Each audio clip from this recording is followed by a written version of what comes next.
Now we take some example based on Coulomb's law. देखिए, हमने देखा कि कूलम्ब्स लॉ के वजह से जो हम इलेक्ट्रोस्टैटिक फोर्स निकालते हैं किसी पॉइंट चार्ज पर, तो एक पॉइंट चार्ज दूसरे पॉइंट चार्ज पे कितना फोर्स लगाता है, k q1 q2 upon r square. अब हम देखेंगे कि जैसे कोई कंटिन्यूस चार्ज डिस्ट्रीब्यूशन हो, मीन जैसे सपोज करिए कि अपन ने एक रॉड ले ली, ठीक है, इस रॉड के वजह से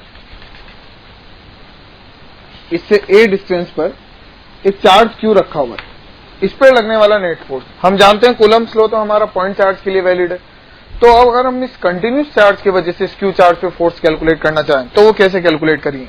तो देखिए, हमें पता है कि क्या ये रॉड छोटे छोटे पॉइंट चार्ज से मिलकर बनी हुई है, ठीक है, जिसके ऊपर चार्ज हम मान लेते हैं लैम्डा कूलम पर मीटर के अकॉर्डिंग बिखरा हुआ है, ठीक है।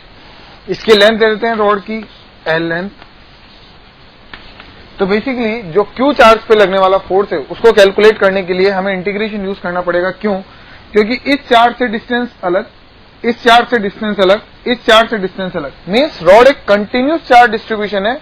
ऐसा बोल सकते हैं बहुत सारे पॉइंट चार्ज से मिलकर बनी है, लेकिन हर पॉइंट चार्ज की Q से डिस्टेंस क्या है, अलग अलग। तो हम यहां पर देख रहे हैं क्या कि हर पॉइंट चार्ज Q पे जो फोर्स लगाएगा उसकी डायरेक्शन इस साइड होगी,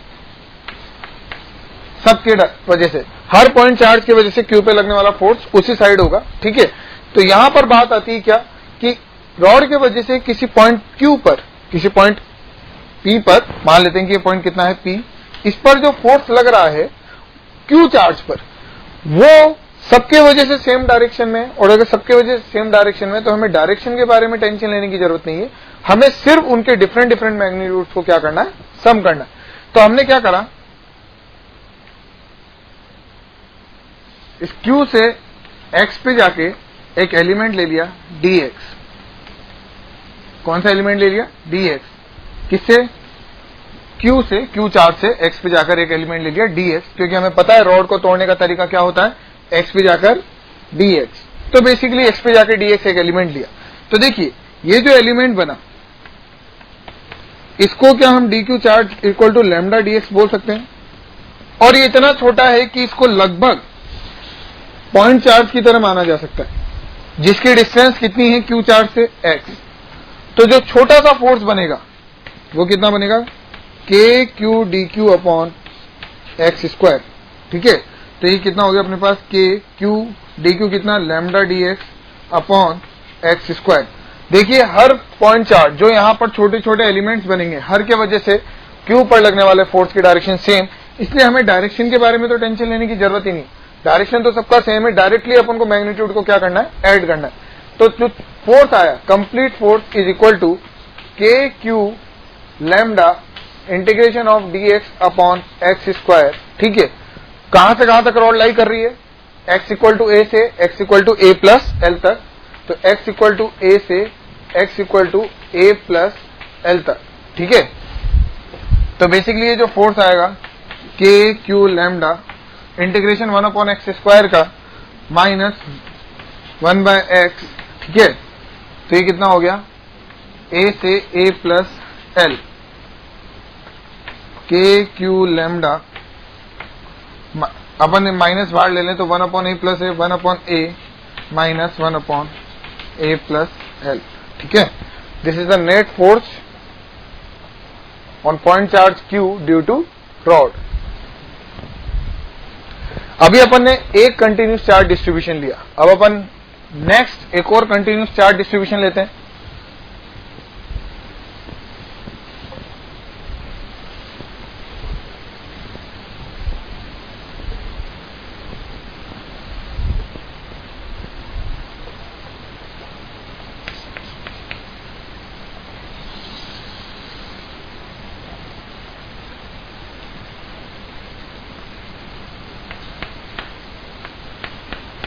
एक हाफ रिंग जिसके ऊपर चार्ज बिखरा हुआ है, ठीक है, पॉजिटिव चार्ज, और उसके सेंटर पे अपन ने एक पॉइंट चार्ज रख दिया Q, ठीक है।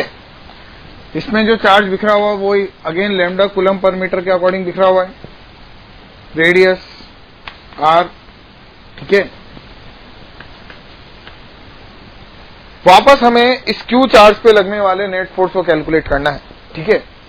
तो देखिए, पहले इससे पहले जो अपन ने केस पढ़ा उसमें रॉड थी और रॉड के वजह से पॉइंट पी पर हमको इलेक्ट्रिक फील्ड फोर्स कैलकुलेट करना था, वहां पे रॉड के हर पॉइंट के वजह से क्यू चार्ज पे लगने वाले फोर्स की डायरेक्शन सेम लेकिन मैग्नीट्यूड अलग अलग। तो हमने क्या करा, उसका सम कर दिया, सब मैग्नीट्यूड्स का डायरेक्शन सेम थी, इसलिए डायरेक्शन के बारे में टेंशन लेने की जरूरत नहीं थी। लेकिन अगर अपन देखें क्या कि अगर इसमें मैं इस एलिमेंट को देखूं, छोटे से एलिमेंट को, प्लस की वजह से, इसके वजह से इलेक्ट्रिक फील्ड बनेगा इधर, इसके वजह से ऊपर वाले की वजह से बना इधर, इस वाले की वजह से बना इधर। तो यहां पर सबका मैग्नीट्यूड तो सेम है। क्या कि अगर मैं बोलूं कि ये डी क्यू, ये भी डी क्यू, ये भी डी क्यू, तो कितना k q d q upon r square, दोनों के बीच की डिस्टेंस आर, यहां पे भी आर, यहां पे भी आर। तो बेसिकली यहां पर डिस्टेंस सेम है, मैग्नीट्यूड सेम है, लेकिन यहां पर हर एक एलिमेंट जो अपना फोर्स जनरेट कर रहा है क्यू पे, वो फोर्स की डायरेक्शन क्या है, अलग अलग। तो बेसिकली जब भी डायरेक्शंस अलग अलग हो तो डायरेक्शंस को कंपोनेंट्स में ब्रेक करके हर कंपोनेंट को इंडिविजुअली अलग नेट कैलकुलेट करें। देखिए कैसे, देखते हैं। रिंग को तोड़ने का तरीका, थीटा पे जाकर डी थीटा, थीटा पे जाकर डी थीटा, इस डी थीटा में आने वाला जो चार्ज है वो चार्ज कितना होगा, D Q lambda r d theta. इस डी क्यू की वजह से इस क्यू पे लगने वाले फोर्स, छोटा सा force d f is equal to k q d q upon r square. अब देखिए, ये जो एक एलिमेंट की वजह से फोर्स आया है, इसको क्या मैं दो कंपोनेंट्स में ब्रेक कर सकता हूं। ये एंगल थीटा तो ये भी थीटा, तो डी एफ कॉस थीटा और ये हो गया डी एफ साइन थीटा। ठीक है, वैसे तो अगर सिमेट्री से देखा जाए तो D f cos theta cancel हो जाएगा, क्योंकि जो एलिमेंट इधर बना है वही एलिमेंट इधर भी बनेगा, उसके वजह से फोर्स इधर आएगा, तो एक कंपोनेंट इधर, एक कंपोनेंट नीचे। तो बेसिकली अपन वैसे बुद्धि से भी बोल सकते हैं क्या कि हॉरिजॉन्टल कंपोनेंट ऑफ फोर्सेस क्या हो जाएंगे, कैंसिल। लेकिन फिर भी अपन कैलकुलेट कर लेते हैं। देखिए, तो अपना सबसे पहला E1 first component is D F sine theta, D F sine theta का इंटीग्रेशन। एक कंपोनेंट किधर है, डी एफ साइन थीटा। ठीक है, तो E1 is equal to d f, d f को क्या लिख सकता हूं मैं, k q d q upon r square sine theta. कहां से कहां तक इंटीग्रेट करना है, हाफ रिंग है 0 से पाई तक, तो E1 is equal to k q upon r square. D को क्या मैं लिख सकता हूं, लैम्डा आर डी थीटा, तो लैम्डा और आर तो बाहर आ गया, 0 से pi sine theta d theta. तो E1 is equal to k q lambda upon r, sine theta का minus cos theta cos pi -1 cos 0 -1, तो ये हो गया माइनस साइन थीटा का minus cos theta cos pi -1 plus, तो ये आ गया यहां पर 2, कितना हुआ 2 k q lambda upon r is E1। E1 एक कंपोनेंट तो कैलकुलेट हो गया। Second component is E2 integration of d f cos theta. ठीक है, वैसे तो हमें पहले से पता है कि डी एफ कॉस थीटा का कंप्लीट इंटीग्रेशन 0 आएगा, क्योंकि जो एलिमेंट इधर है वही एलिमेंट इधर, हॉरिजॉन्टल कंपोनेंट नेट क्या होंगे, कैंसिल। लेकिन फिर भी करके देख लेते हैं, 0 से pi E2 is equal to d f कितना, k q d q upon r square cos theta 0 से पाई। अब देखिए कॉस थीटा का इंटीग्रेशन आएगा साइन, और साइन पाई भी 0, साइन 0 भी 0, तो E2 इज इक्वल टू 0। तो नेट फोर्स आ गया अपने पास E1 square plus E2 square का अंडर रूट, ये हो गया अपने पास 2 k q lambda upon r. ठीक है, नेट फोर्स।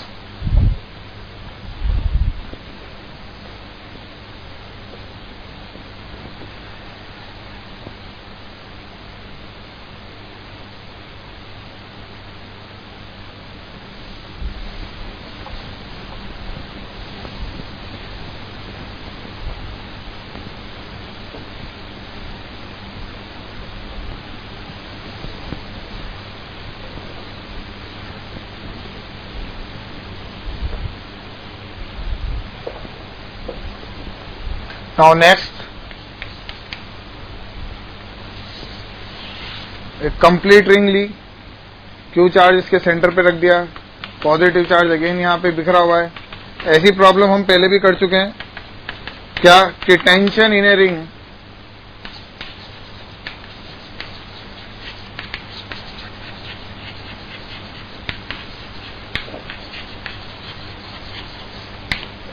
इस टाइप के डेरिवेशन हम पहले भी 2-3 बार कर चुके हैं क्या, कि टेंशन इन ए रिंग। हमें पता है क्या कि जब भी टेंशन इन ए रिंग के बारे में पूछा जाता है तो इसको करने का एक स्टैंडर्ड प्रोसीजर क्या, कि टेंशन कैसे जनरेट होती है रिंग्स में, टेंजेंशियली। यहां पे टेंशन T, यहां पे टेंशन T, और ये टेंशन क्यों जनरेट हुई है, क्योंकि ये जो चार्ज है जो सेंटर पे रखा हुआ है, ये हर पॉइंट चार्ज को किधर है, बाहर की तरफ धक्का देना चाहता है। ठीक है, ये क्यू चार्ज, अगर बात की जाए तो इसमें कितना चार्ज आएगा, DQ। इस DQ चार्ज पे लगने वाला फोर्स बाहर की तरफ KQ/DQ upon R square, which is balanced bye vertical component of tension. अगर इस एंगल को माना जाए d थीटा बाई 2 और इसको एंगल को माना जाए d थीटा बाई 2, तो यहां पर DQ कितना हो गया, लैम्डा R d थीटा।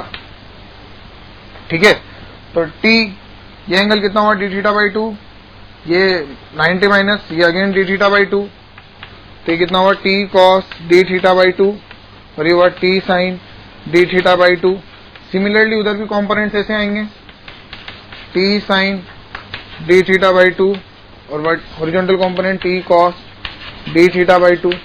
तो balancing, at balancing condition 2T sine d theta by 2 is equal to KQ upon R square, और DQ को हम क्या लिख सकते हैं, लैम्डा R d थीटा। तो देखिए, अगर d थीटा बहुत छोटा है तो sine d theta by 2 is equal to d theta by 2।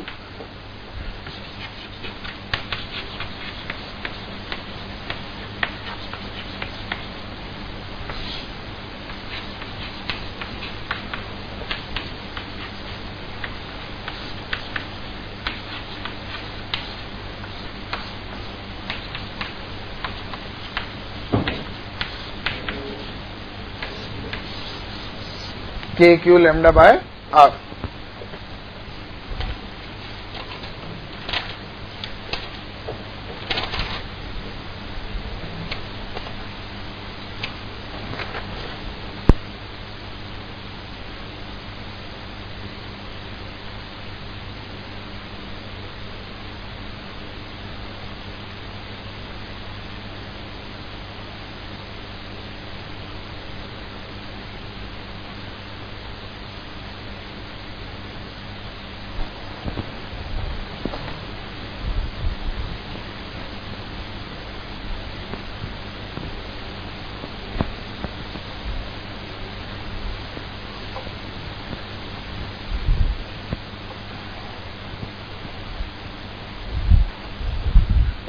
Now next is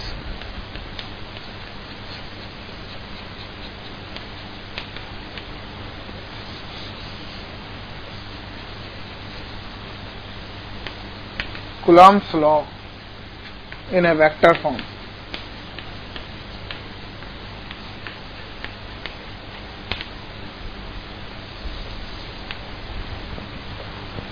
देखिए, एक Q1 चार्ज, एक Q2 चार्ज, Q1 के वजह से Q2 पे लगने वाला फोर्स इस side F/2 due to 1 is F/1। मान लेते हैं Q1 के कोऑर्डिनेट कितने हैं, x1, y1, z1। ठीक है, और Q2 के कोऑर्डिनेट x2, y2, z2। ठीक है, दोनों के बीच में डिस्टेंस मान लेते हैं r। तो क्या मैं, और इस डायरेक्शन में यूनिट वेक्टर मान लिया क्या, r कैप। तो बेसिकली क्या मैं r वेक्टर को ऐसे लिख सकता हूं, x2 minus x1 i cap plus y2 minus y1 j cap plus z2 minus z1 k cap. ठीक है, तो F21 vector, F21 force on 2 due to 1 is k Q1 Q2 upon R square, और उसकी direction किधर है, इस direction में unit vector अपन ने क्या माना है, r cap is a unit vector in this line, ठीक है। तो हम क्या बोल सकते हैं, r cap. Now we know r cap is r vector upon r vector का मैग्नीट्यूड। तो F21 is equal to K Q1 Q2 upon R cube into R vector, ठीक है। बस एक बात ध्यान रखिएगा, R वेक्टर का हेड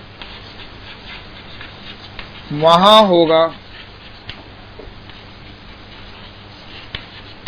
जिस पॉइंट पर force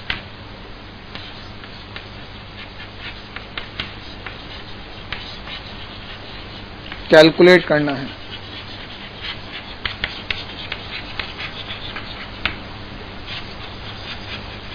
this is the star line of the formula, क्या कि आर वेक्टर का हेड वहां होगा जिस पॉइंट पर फोर्स कैलकुलेट करना है। मींस अगर मैं आपसे बोल रहा हूं कि Q1 के वजह से Q2 पे फोर्स, Q1 के वजह से Q2 पे फोर्स, तो आर वेक्टर का हेड कहां हुआ, Q2 पे। तो x2 माइनस x1 i के plus y2 minus y1 j के plus z2 minus z1 k के। If we calculate force on Q1 due to Q2, then the r vector will be x1 minus x2 i के plus y1 minus y2 j के plus z1 minus z2 k। तो basically r vector का head उस charge पर होगा जिस charge पे force calculate करना है, और r वेक्टर का टेल उस पॉइंट पर होगा जिस पॉइंट या जिस चार्ज की वजह से हमें फोर्स कैलकुलेट करना है। मैं फोर्स कैलकुलेट कर रहा हूं Q2 पे, तो r वेक्टर का हेड कहां पर होगा, Q2 पे। ये बात सबसे इंपॉर्टेंट है इस फॉर्मूले में, क्योंकि r यहां पे मैग्नीट्यूड है, लेकिन जो ये वेक्टर है, ये वेक्टर ही डायरेक्शन डिसाइड करता है। इसलिए इसे r वेक्टर को लिखना, केयरफुली लिखना बहुत ज्यादा इंपॉर्टेंट है। एक बार वापस रिपीट करते हैं क्या, कि r वेक्टर का हेड वहां होगा जिस पॉइंट पर जिस चार्ज पे फोर्स कैलकुलेट करना है। देखते हैं इसके ऊपर बेस्ड कुछ इलस्ट्रेशन।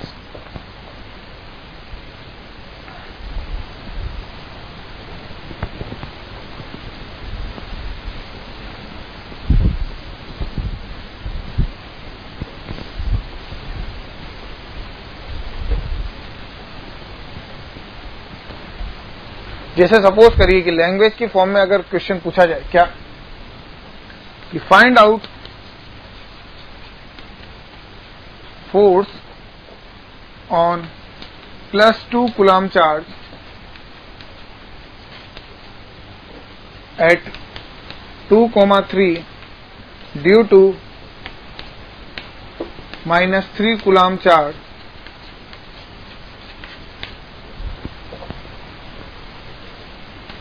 at 5,6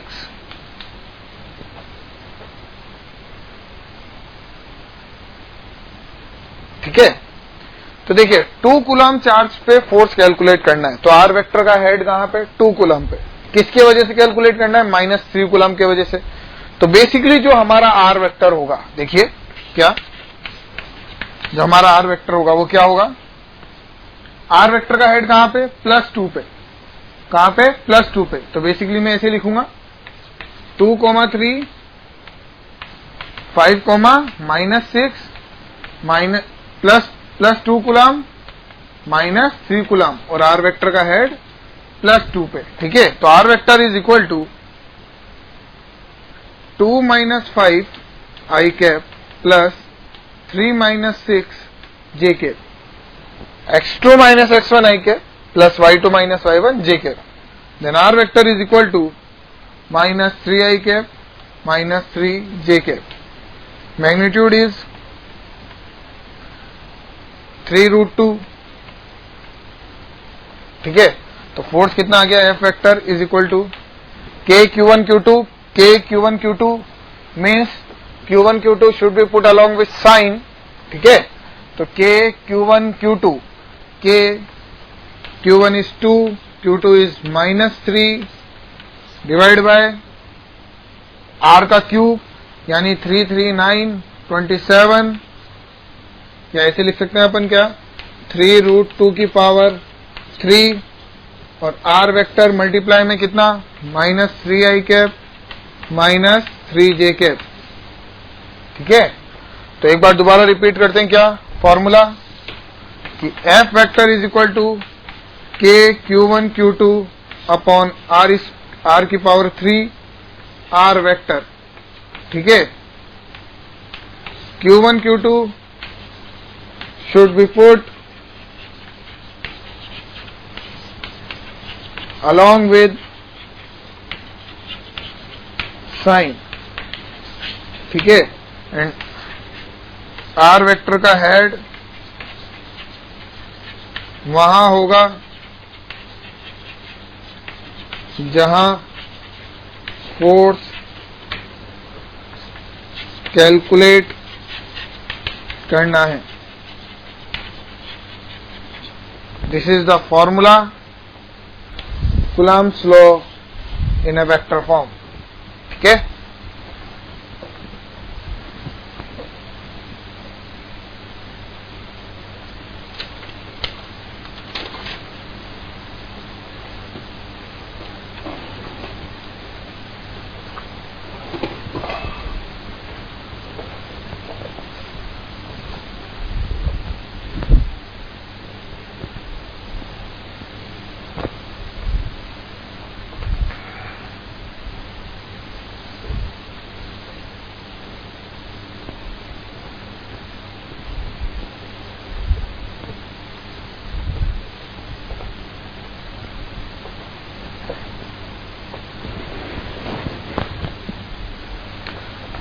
एक्चुअल में हमें कुलम्ब्स लॉ के वेक्टर फॉर्म की जरूरत क्यों पड़ी। देखिए, एक्चुअल में जब 2 पॉइंट चार्जेस किसी डिस्टेंस पर रखे होते हैं तो हम उनका मैग्नीट्यूड कैलकुलेट कर सकते हैं और डायरेक्शन बुद्धि से बता देते थे। ठीक है, लेकिन जब 3 डायमेंशनल स्ट्रक्चर्स हो, जैसे इस टाइप से x y z, इसके हर वर्टेक्स पे एक चार्ज रखा है Q।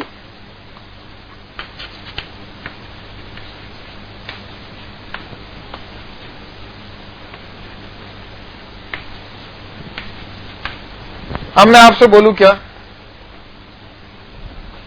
Find out force on charge placed at origin. तो देखिए, आपके लिए इस ओरिजिन पे प्लेस जो चार्ज है, इस पे एक पॉइंट चार्ज इसके वजह से निकालने में दिक्कत नहीं है क्या, k q1 q2 upon a square इस डायरेक्शन में। लेकिन सोचिए आपके पास कितनी सारी डायरेक्शंस होंगी। अब इन डायरेक्शंस को आप अगर एक एक को बुद्धि से अगर कैलकुलेट करना चाहेंगे तो बहुत ज्यादा टिपिकल होगा। तो बेसिकली ऐसे 3 डायमेंशनल स्ट्रक्चर्स में जब फोर्स या इलेक्ट्रिक फील्ड पूछा जाएगा तो हम वेक्टर फॉर्म का यूज करेंगे, क्योंकि 3 डायमेंशनल स्ट्रक्चर्स में वेक्टर फॉर्म में कैलकुलेट करना बहुत इजी होता है अगर हमें कोऑर्डिनेट्स पता हो उन पॉइंट्स के, जिस पॉइंट पर इलेक्ट्रिक फील्ड कैलकुलेट करनी है, जिस पॉइंट पर चार्ज प्लेस है उसके ऊपर फोर्स कैलकुलेट करना है। तो जैसे बेसिकली अगर मैं यहां पर इसका कोऑर्डिनेट लिखूं तो क्या लिखूंगा, a, 0, 0, a, a, 0, 0, a, 0, 0, a, a, 0, 0, a, 0, a, sorry a, 0, a, और इसका a, a। तो अगर मुझे सबके कोऑर्डिनेट पता है तो देखिए, अगर मैं सबसे पहले बात करूं इस साइड की, इसको नाम देते हैं 1 2 3 4 5 और ये 6, ये 6 और ये 7।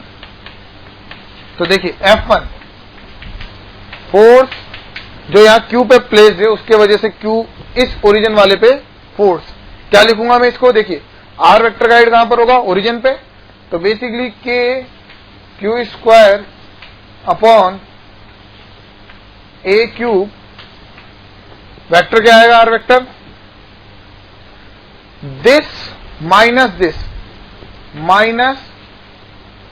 A I cap plus 0 plus 0। ठीक है, क्योंकि 0 minus A cap, A I cap. F2 देखिए 2 के वजह से ओरिजिन पे देखें तो वही KQ square upon KQ square upon R cube. देखिए R कितना होगा देखते हैं, A, 0,0,0। तो अगर मैं इस कोऑर्डिनेट में से इसको सब्ट्रैक्ट करूंगा तो मेरे पास क्या आएगा, minus AI cap minus AJ cap. तो इसका अगर मैग्नीट्यूड निकालूंगा तो कितना आएगा, √2a का क्यूब। सिमिलरली F3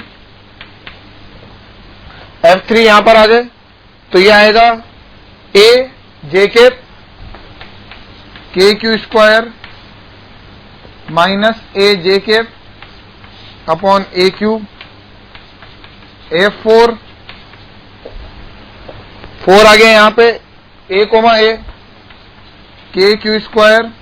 देखिए दिस माइनस दिस, तो ये कितना आएगा, minus AJ cap minus AK cap. That means इसका मैग्नीट्यूड कितना हुआ, R वेक्टर का √2a का cube. F5 minus AK cap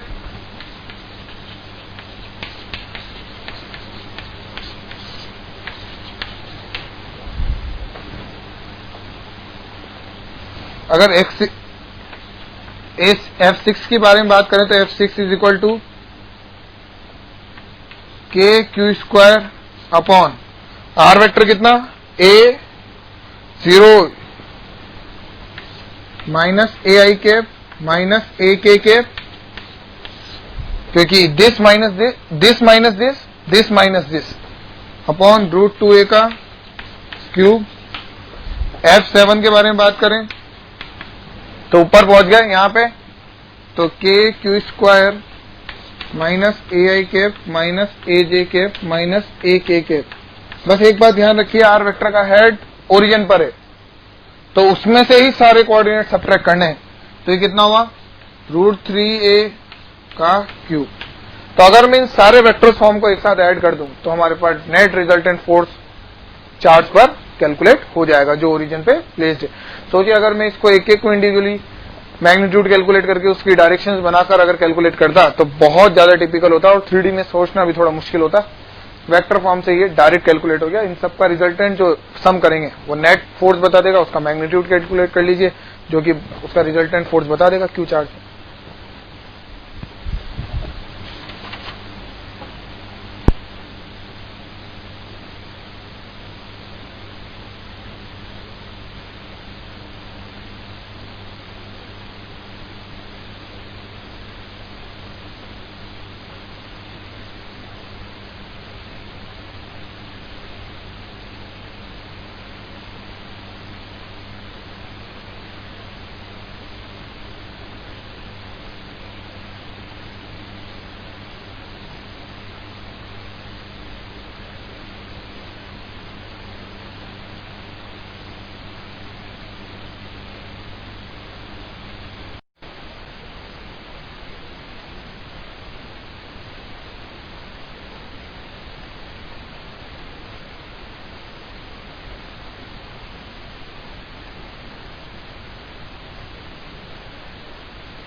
अब हम देखते हैं इक्विलिब्रियम ऑफ चार्जेस।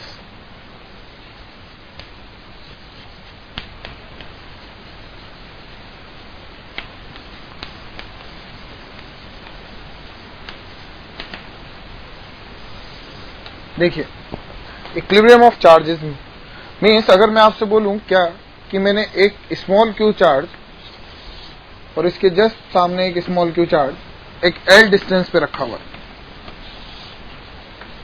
तो where we place third charge so that the charge where we place is in equilibrium position means अगर मैं आपसे बोलूं कि ये दोनों चार्जेस जो मैंने रखे हैं ये फिक्स्ड है, that is fixed charge, तो मैं थर्ड चार्ज को कहां पे रखूं, किस मैग्नीट्यूड का रखूं, किस नेचर का रखूं कि वो इन दोनों के बीच में इक्विलिब्रियम पे रहे।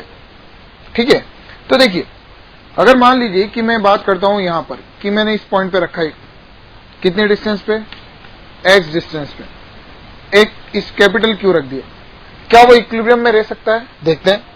इस Q के वजह से इस पे लगने वाला फोर्स इस डायरेक्शन में, और स्मॉल q के वजह से इस कैपिटल Q पे लगने वाला फोर्स इस डायरेक्शन में, तो क्या ये बिल्कुल इक्विलिब्रियम में रह सकता है? एकदम। अगर मान लीजिए कि मैंने यही इक्विलिब्रियम इधर चेक किया होता, यहां पे अगर मान लीजिए मैं यहां पे कैपिटल Q रखता, तो दोनों के वजह से लगने वाला फोर्स इस डायरेक्शन में आता, तो यहां पे इक्विलिब्रियम नहीं आ सकता। अगर मैं इस पॉइंट पे रखता यहां पे, तो दोनों के वजह से लगने वाला फोर्स इस डायरेक्शन में आता, तो यहां पर भी इक्विलिब्रियम नहीं आता। दैट मीन्स इक्विलिब्रियम तो इन दोनों के बीच में ही आएगा। ठीक है, तो इसका मतलब है अगर इस पॉइंट पर इक्विलिब्रियम आ रहा है तो मैं क्या बोल सकता हूं, k cube q upon x square is equal to, ये डिस्टेंस कितनी हो गई, l माइनस एक्स, तो k cube q upon l minus x का होल स्क्वायर।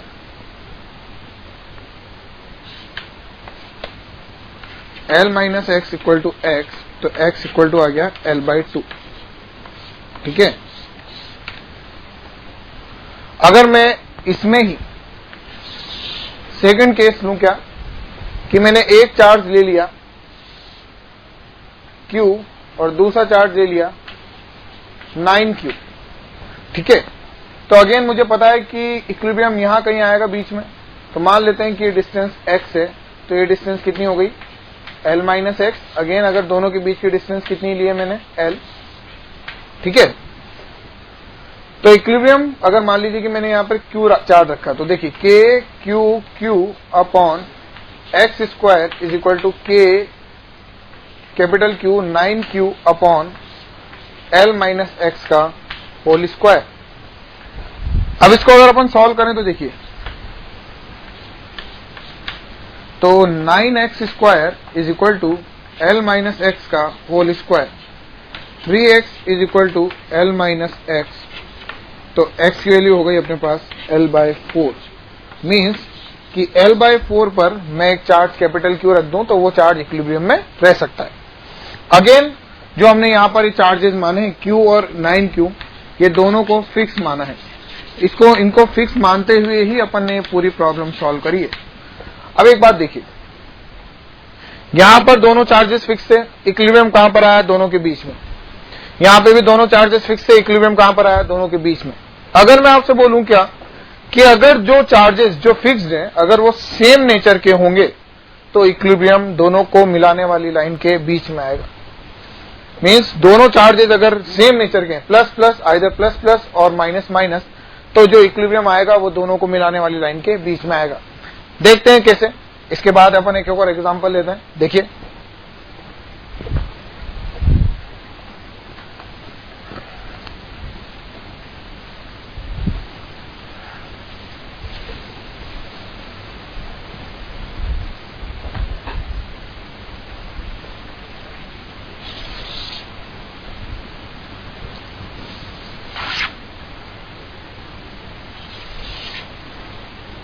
इस बार मैंने चार्ज ले लिया एक नेगेटिव -9Q और एक चार्ज ले लिया Q।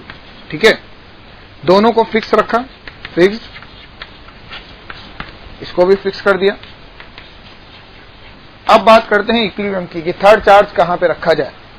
ठीक है, तो देखिए इक्विलिब्रियम को चेक करने के तीन रीजन, एक दोनों को मिलाने वाली लाइन के बीच में यानी दोनों के बीच वाला रीजन, एक स्मॉल q के पास में और एक -q के पास में। ठीक है, मैं सबसे पहले इधर से चालू करता हूं कि अगर मान लीजिए कि मैंने एक कैपिटल Q यहां पर रख दिया, -9Q इस पे फोर्स लगाएगा इस डायरेक्शन में, और +Q इस पे फोर्स लगाएगा इस डायरेक्शन में। ऐसा लगता है अपन को कि इक्विलिब्रियम आ सकता है क्योंकि अपोजिट फोर्स लग रहे हैं, लेकिन देखिए ये जो रीजन है इस साइड का -9Q के पास का, ये रीजन -Q के पास में है। मीन्स एक तो वैसे इसका मैग्नीट्यूड कम और ऊपर से इससे डिस्टेंस भी कम, तो इधर इस रीजन में, इस पूरे कंप्लीट रीजन में 9q is dominating, 9q dominate करेगा। तो अगर 9q डोमिनेट करेगा तो अगर मैं यहां पर किसी भी पॉइंट पर अगर चार्ज रख दूं, आइदर प्लस क्यू और माइनस क्यू, अगर प्लस क्यू रखा तो उसको ये खींच लेगा, और अगर प्लस क्यू रखा तो इसको खींच लेगा, और अगर माइनस क्यू रखा तो ये इसको रेपल करके भगा देगा। क्यों? क्योंकि इस पूरे रीजन में -9q ही डोमिनेट करेगा। क्यों? क्योंकि -9q दैट मीन्स मैग्नीट्यूड भी ज्यादा, 9q है और ये q है, और उससे डिस्टेंस भी कम। बात करते हैं बीच वाले रीजन में। इसमें अगर मान लीजिए कि मैंने यहां पर q रखा होता तो -9q इस पे फोर्स लगा था, इधर -9q किधर फोर्स लगा था, इस डायरेक्शन में, और स्मॉल q भी इस पे फोर्स लगा था, इस पे, इस डायरेक्शन में। इक्विलिब्रियम आना पॉसिबल नहीं है। मींस इस रीजन में भी इक्विलिब्रियम नहीं आएगा, इस रीजन में भी इक्विलिब्रियम नहीं आएगा। चेक करते हैं इस रीजन में। मान लीजिए कि मैंने q यहां पे रखा इस रीजन में, तो इस q पर स्मॉल q की वजह से लगने वाला फोर्स, स्मॉल q की वजह से लगने वाला फोर्स इस डायरेक्शन में, -9q की वजह से लगने वाला फोर्स इस डायरेक्शन में। यहां पे इक्विलिब्रियम आ सकता है। क्यों? क्योंकि 9q का अगर मैग्नीट्यूड ज्यादा है तो उससे डिस्टेंस ज्यादा है, और अगर स्मॉल q से मैग्नीट्यूड कम है स्मॉल q का तो उससे डिस्टेंस भी कम है। तो इक्विलिब्रियम इस पॉइंट पर आ सकता है। ठीक है, तो हमने मान लिया कि वो डिस्टेंस कितनी है जहां पे इक्विलिब्रियम आ रहा है, इज x। अगर इक्विलिब्रियम वाली डिस्टेंस x है तो अगेन नेट फोर्स जीरो करें, k q q upon x square is equal to k q 9q upon l plus x का होल स्क्वायर। अगर दोनों के बीच की लेंथ अगर मैं बोल दूं कि ये l है तो l प्लस x का होल स्क्वायर।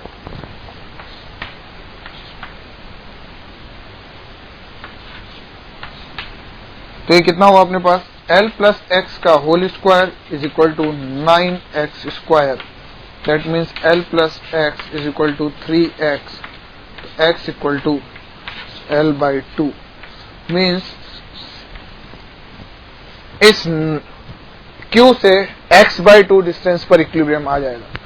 देखिए, तो अपन ने इससे पहले जो दो क्वेश्चन करे और अभी जो एक क्वेश्चन करा, उसमें क्या अपन कंक्लूजन निकाल सकते हैं कि अगर अलग अलग नेचर के चार्जेस हैं, -9q प्लस q अलग अलग नेचर के चार्जेस हैं और फिक्स्ड हैं, तो जो इक्विलिब्रियम है वो दोनों को मिलाने वाली लाइन के बीच में नहीं आ रहा, दोनों के बीच के रीजन में नहीं आ रहा, साइड में आ रहा। अगर दोनों सेम होते नेचर के तो इक्विलिब्रियम कहां पर आता, दोनों के बीच में।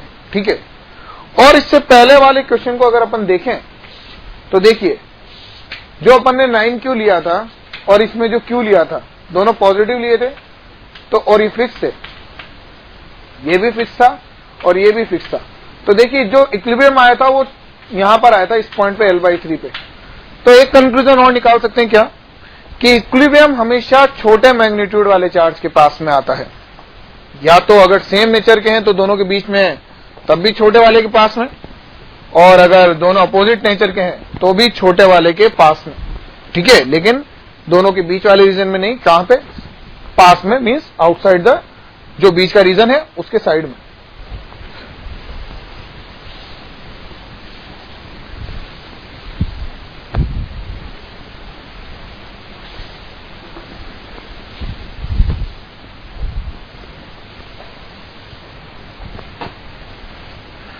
अब बात करते हैं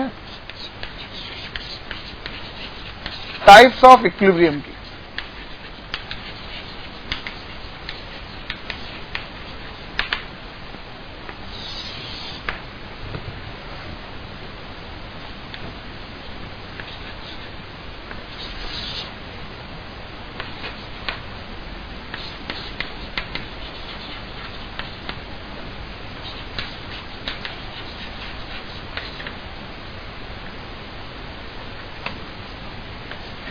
प्लस q, ठीक है, इसको डिस्प्लेस करने के दो तरीके, एक तो perpendicular to the line joining and along the line joining. ठीक है, तो हम फर्स्ट केस लेते हैं, डिस्प्लेस्ड अलोंग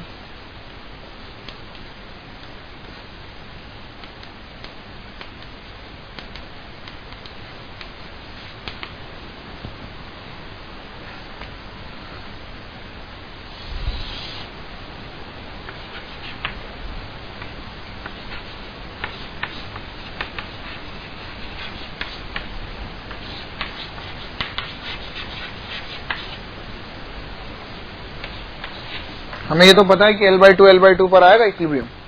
अब देखिए, इसको मैंने इधर डिस्प्लेस किया x, तो जैसे मैंने इसको इधर डिस्प्लेस किया, क्या इस Q की वजह से इस पे लगने वाला फोर्स बढ़ गया, क्योंकि डिस्टेंस क्या हो गई, कम।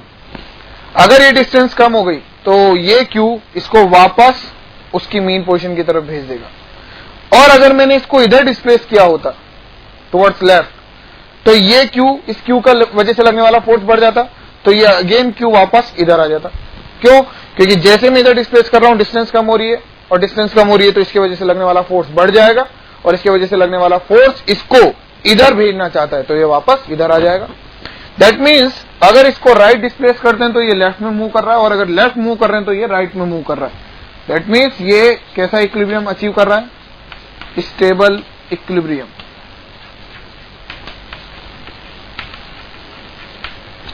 अगर इसमें -q को टुवर्ड्स राइट डिस्प्लेस कर दूं, तो देखिए जैसे -q इधर आएगा, इधर लगने वाला फोर्स बढ़ जाएगा। अगर इधर लगने वाला फोर्स बढ़ गया, क्यों? क्योंकि ये Q से डिस्टेंस कम, तो इस Q का फोर्स बढ़ जाएगा, और ये Q इसको अट्रैक्ट करना चाहता है, तो ये उधर के उधर ही मूव कर जाएगा। दैट मीन्स ये कैसा इक्विलिब्रियम है, unstable equilibrium.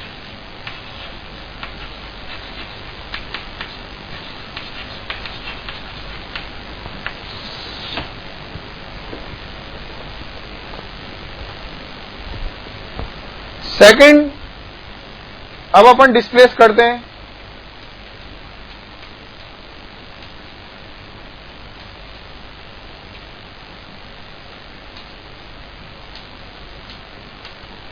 Displace perpendicular to the line joining. ठीक है, देखिए कैसे।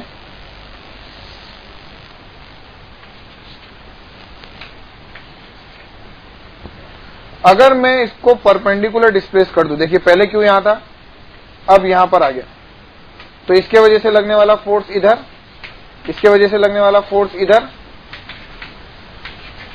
तो नेट बना ऊपर, तो कौन सा इक्विलिब्रियम, अनस्टेबल। जैसे ऊपर डिस्प्लेस किया, ऊपर ही भग गया। जैसे मैंने इसको ऊपर डिस्प्लेस करा, ये ऊपर ही भग गया, इसका मतलब अनस्टेबल इक्विलिब्रियम।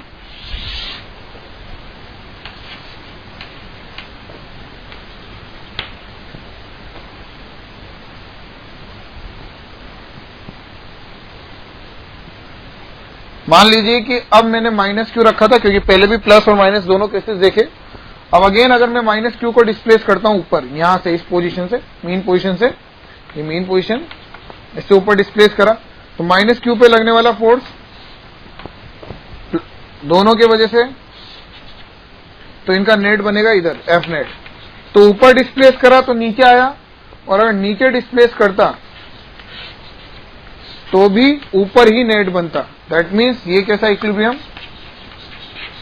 Stable equilibrium. ठीक है, तो जब भी इक्विलिब्रियम आपको चेक करना हो तो आप उसको, उस पार्टिकल को उसकी मेन पोजीशन से डिस्प्लेस कर दें। लेफ्ट डिस्प्लेस करने पर अगर वापस राइट में मूव करें, और राइट डिस्प्लेस करने पर टुवर्ड्स वापस लेफ्ट में मूव करें, तो इसका मतलब है कि वो कैसा इक्विलिब्रियम अचीव कर रहा है, स्टेबल इक्विलिब्रियम। और अगर उसको उसकी मेन पोजीशन से डिस्प्लेस करने के बाद वो away from the main position ही भग जाए, तो इसका मतलब है कि वो कैसा इक्विलिब्रियम दे रहा है आपको, अनस्टेबल इक्विलिब्रियम। ठीक है,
हमसे क्वेश्चन क्या पूछा गया कि इफ वी डिस्प्लेस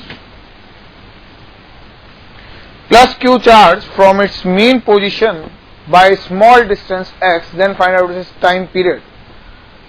क्यों ऐसा वो पूछ रहा है हमसे? देखिए कि अगर मैं इसको इधर डिस्प्लेस कर देता हूं तो इस प्लस क्यू का फोर्स बढ़ जाएगा तो वापस इधर दौड़ेगा, दौड़ते दौड़ते जब मीन पोजीशन पे आएगा तो मीन पोजीशन से कुछ आगे निकल जाएगा क्योंकि स्पीड आ चुकी होगी अब मीन पोजीशन पे। जैसे आगे जाएगा इधर से लगने वाला फोर्स इस डायरेक्शन में बढ़ जाएगा, वापस स्पीड 0 अचीव करेगा, पलटी मारेगा, वापस मीन पोजीशन की तरफ जाएगा। इसका मतलब है कि जैसे इसको डिस्प्लेस कर रहे हैं तो ये कुछ इस टाइप का मोशन कर रहा है, टू एंड फ्रो टाइप का। और हमें पता है टू एंड फ्रो टाइप में क्या हमें टाइम पीरियड कैलकुलेट करना आता है। टू एंड फ्रो का सबसे सिंपलेस्ट केस कौन सा? एसएचएम। देखते हैं। देखिए अगर मैंने इसको डिस्प्लेस कर दिया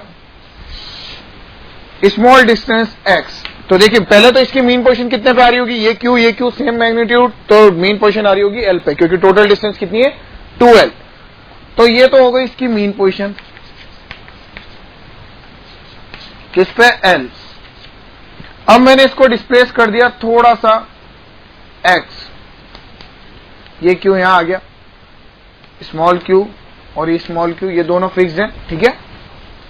अब देखिए तो जैसे मैंने इसको डिस्प्लेस किया इसके वजह से लगने वाला फोर्स इधर, इसके वजह से लगने वाला फोर्स इधर, तो f net is equal to k, जिधर डिस्प्लेस करा है उधर के फोर्स को अपन क्या मानते हैं? एसएचएम में पढ़ा है अपन ने कि जिधर अपन डिस्प्लेस करते हैं उधर के फोर्स को क्या मान देते हैं? बड़ा। तो k q upon l plus x का whole square minus k q upon ये डिस्टेंस कितनी हो गई? एल माइनस एक्स का होल स्क्वायर। देखिए f net equal to k q l square minus x square का whole square, l minus x का whole square minus l plus x का whole square is equal to k q, ये ऊपर आया अपने पास minus, ये आया माइनस 12x माइनस 4lx, क्योंकि यहां से आएगा माइनस 12x, यहां पे होगा माइनस 12x, दोनों ऐड हो गए, L square minus x square की पावर स्क्वायर, ठीक है। अब हमसे बोला गया है कि हमने बाय स्मॉल डिस्टेंस x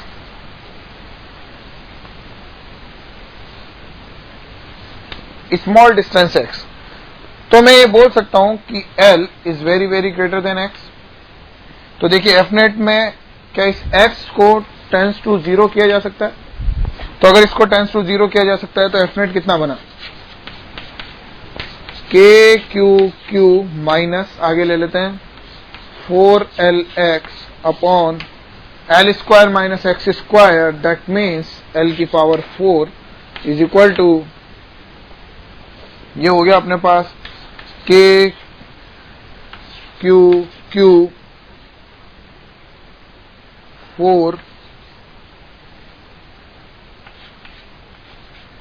4 के क्यू एक्स अपॉन की पावर 3। देखिए ये किसकी फॉर्म बन गई?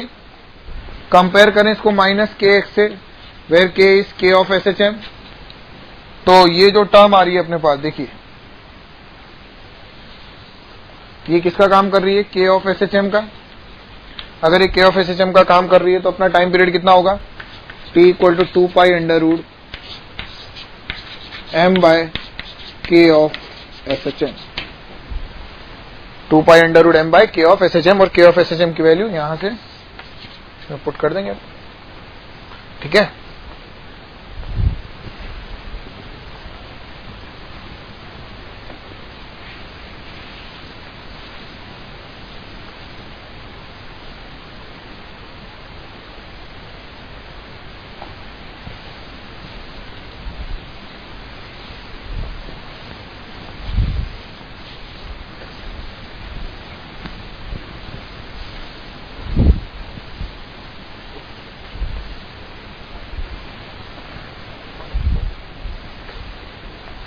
Again next question. हमें पता है कि जब हमने दो क्यू चार्ज रख दिए थे, 2L डिस्टेंस पे रखे हैं और दोनों फिक्स्ड है, ठीक है।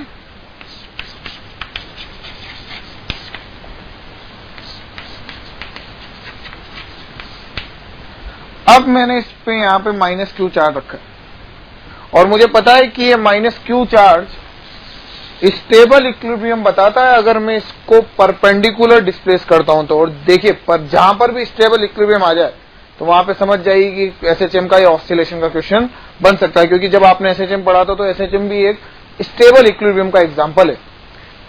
देखिए, if we displace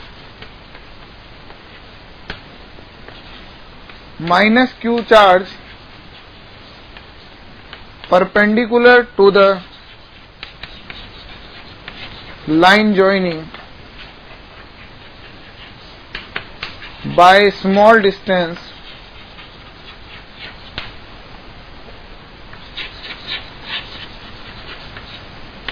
x, then find out its time period of oscillation।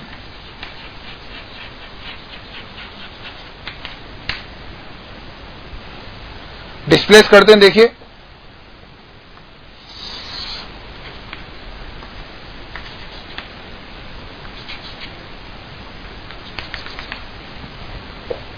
कैसे डिस्प्लेस किया है, परपेंडिकुलर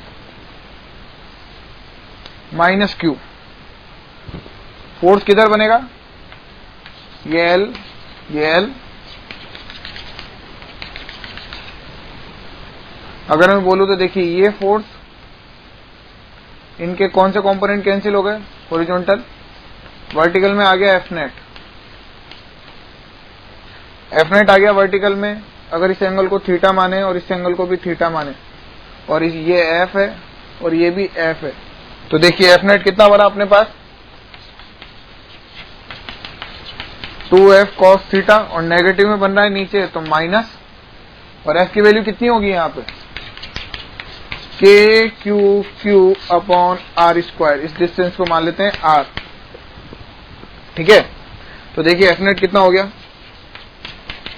-2, F की वैल्यू रखी तो कितना आया, k q upon r square. cos theta की वैल्यू कितनी होगी, अगर ये L माना है बेस को तो L अपॉन R। देखिए R की वैल्यू कितनी, अगर ऊपर डिस्प्लेस कितना किया था अपन ने, X, तो x square plus L square का अंडर रूट R, तो F नेट कितना हो गया अपने पास, -2 k q x square plus L square into L upon x square plus L square की पावर 1/2, ठीक है। अपन से बोला स्मॉल डिस्टेंस यानी L is very very greater than X, then F net is equal to, F net कितना आया अपने पास, देखिए इसको अगर मैं 10⁻⁴ मान लू तो ये हो गया L क्यूब अगर यहां पे आया तो देखिए ये under root L square plus x square की यहां पर पावर बनेगी cos theta, L upon R, k q upon r square, तो ये हो गया दिस, तो ये आया अपने पास -2 के क्यू, देखिए यहां पर आएगा अपने पास x, क्योंकि cos थीटा की वैल्यू होगी x अपॉन R, ठीक है, बेस अपॉन हाइपोटेनियस, तो k q upon L cube into x, ठीक है, -2 k q x upon L square और यहाँ पे L क्यूब, तो ये क्या टर्म हुई अपने पास, K ऑफ SHM, क्योंकि माइनस के एक्स की फॉर्म आ रही है, तो again T equal to 2 pi under root M by K of SHM, ठीक है।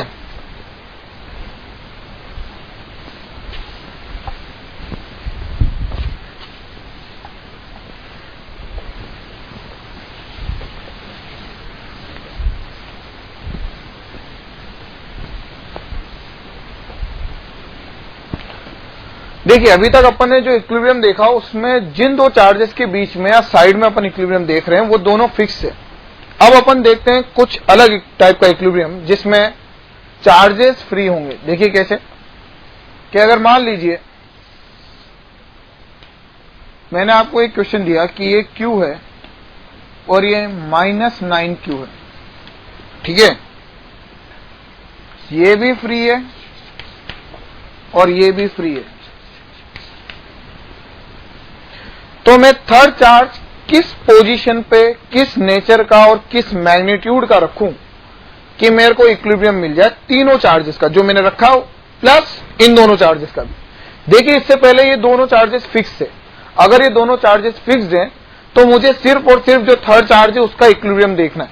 तो जब वो इक्विलिब्रियम अपन ने कैलकुलेट किया था तो आप किसी भी मैग्नीट्यूड का चार्ज रख दें, किसी भी नेचर का रख दें, आपके इक्विलिब्रियम आ जाएगा। आइदर वो स्टेबल हो चाहे अनस्टेबल हो, लेकिन इक्विलिब्रियम आ जाएगा। लेकिन यहां पे जो थर्ड चार्ज रखा जाएगा वो इस बात पे डिपेंड करेगा, उसकी नेचर, उसका मैग्नीट्यूड, कि वो इन दोनों को भी किस में लेकर आ जाए, इक्विलिब्रियम में। तो देखिए इक्विलिब्रियम लाने का प्रोसेस तो वही क्या कि मेरे को पता है कि छोटे वाले मैग्नीट्यूड के पास में इक्विलिब्रियम आता है, मीन्स इक्विलिब्रियम तो यहां पर आएगा। मैंने मान लीजिए कि यहां इक्विलिब्रियम के लिए Q चार्ज ले लिया, ठीक है, तो पहले तो मैं इसकी नेचर डिसाइड करता हूं। नेचर डिसाइड करते हैं कि नेचर कौन सी रखी है, ठीक है। देखिए मैं प्लस रखूं चाहे माइनस रखूं, ये दोनों तो इसको इक्विलिब्रियम दे देंगे, लेकिन इसका प्लस और माइनस इन दोनों पे इफेक्ट देगा।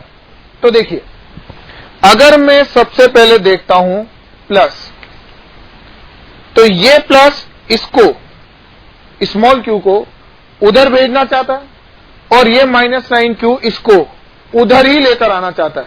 इसका मतलब प्लस q इसको इक्विलिब्रियम में नहीं रख सकता।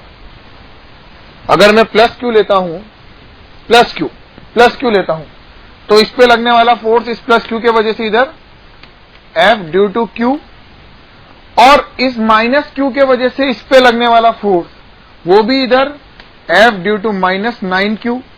तो ये इक्विलिब्रियम में नहीं रह सकता। इसका मतलब मैं प्लस q नहीं लूंगा। मैं दूसरे चार्ज के बारे में बात करता हूं। मान लीजिए मैंने अब कौन सा चार्ज लिया, माइनस। इस माइनस के वजह से इस पे लगने वाला फोर्स इस डायरेक्शन में F माइनस q, इस -9q की वजह से इस पे लगने वाला फोर्स इधर F -9q। हां अब ये इक्विलिब्रियम में रह सकता है। इसका मतलब है कि मैं जो नेचर डिसाइड करी है मैंने प्लस कैपिटल Q की, वो नेचर क्या होगी, नेचर होगी नेगेटिव, ठीक है। अब बात करते हैं पोजीशन की। तो पोजीशन के लिए तो इसको इक्विलिब्रियम में देख लें। पोजीशन निकालने का तरीका वैसा ही जैसा अपन ने पहले पढ़ा था। इन दोनों को फिक्स मानकर जो पोजीशन आई थी इसकी वही पोजीशन होगी। क्यों? क्योंकि इसको भी इक्विलिब्रियम में रखना है। अगर मान लीजिए कि मैंने इसकी पोजीशन आगे पीछे कर दी तो ये मालूम पड़ा ये दोनों तो इक्विलिब्रियम में हो गए, लेकिन ये इक्विलिब्रियम में हुआ ही नहीं। तो इसको इक्विलिब्रियम में रखने के लिए पोजीशन तो वैसे ही कैलकुलेट होगी जैसे पहले कैलकुलेट करी थी जब ये दोनों चार्जेस फिक्स थे। तो देखिए कैसे, KQQ अपॉन, इसको मान लेते हैं x upon x square is equal to K9Q k Q, क्योंकि इस माइनस Q पे फोर्स लगा रहा होगा इधर और ये -9Q लगा रहा होगा इस साइड। तो L प्लस x का होल स्क्वायर, अगर दोनों के बीच की डिस्टेंस L है तो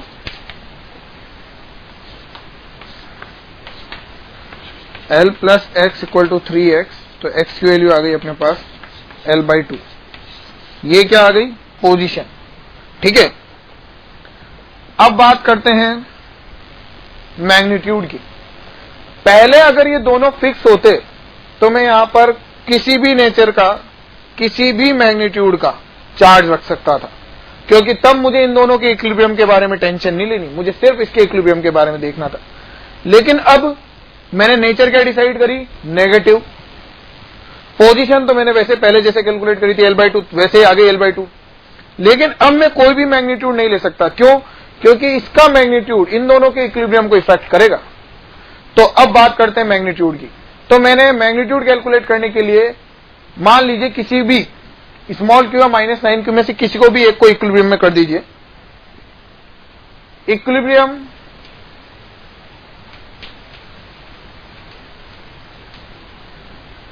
check on plus q, magnitude calculate कर रहे हैं आप।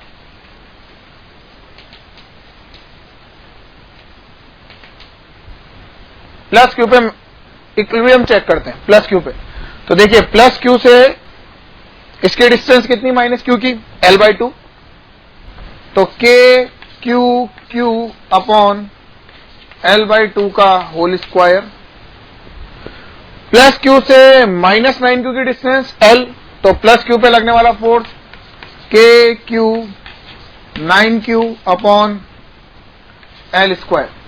तो L स्क्वायर से ये स्क्वायर कैंसिल, ऊपर आया 4, के क्यू और Q कैंसिल, तो 4q is equal to 9q। तो Q की वैल्यू आ गई 9q/4। तो देखिए हमारा जो आंसर होगा, आंसर वो क्या होगा, जो Q की वैल्यू आएगी वो कितनी आएगी, -9q/4, क्योंकि नेचर कैसी आई थी, नेगेटिव। मैग्नीट्यूड कितना है, 9q/4 at a distance L/2 from plus Q towards left. -9q/4 charge Q से लेफ्ट की तरफ L/2 डिस्टेंस पे प्लेस कर दीजिए। ये तीनों चार्जेस -q, +q और -9q तीनों इक्विलिब्रियम में आ जाएंगे। ठीक है, तो ये एक इंपॉर्टेंट सेक्शन था जिसमें इक्विलिब्रियम में जिसमें चार्जेस फ्री थे। फिक्स्ड होते हैं तो थोड़े इजी वर्जन होता है, लेकिन उसी का थोड़ा सा अगर अच्छा वर्जन देखा जाए तो ये दोनों चार्जेस को भी आप फ्री करके देख सकते हैं। ठीक है।